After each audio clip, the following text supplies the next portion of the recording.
lancement de la session de formation, nous dit Lamine Touré. Ils viennent de partout, à travers le pays. Ces recrues de l'administration publique, au nombre de 1115, vont subir une formation. Cela en référence aux orientations du chef de l'État initiées récemment au CICAD.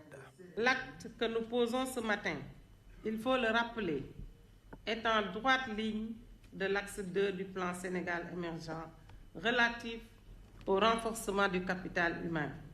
Une corrélation pourrait être aussi établie avec l'axe du PSE dans son objectif relatif à la réforme de l'État et au renforcement de l'administration publique, dont la finalité vise entre autres à améliorer l'accès des usagers aux services publics et la modernisation de la gestion des ressources humaines. Des serviteurs de l'État au sens noble du terme, c'est pourquoi ces stagiaires vont apprendre plusieurs repères qui définissent un État, voire une administration publique. Vous conviendrez avec moi que la courtoisie, l'accessibilité, la rapidité, l'esprit d'écoute, la clarté des réponses, la rigueur et la transparence sont devenus de façon plus accentuée des enjeux majeurs du service public, qui par ailleurs ne doit en aucune façon se départir de ses références sacerdotales.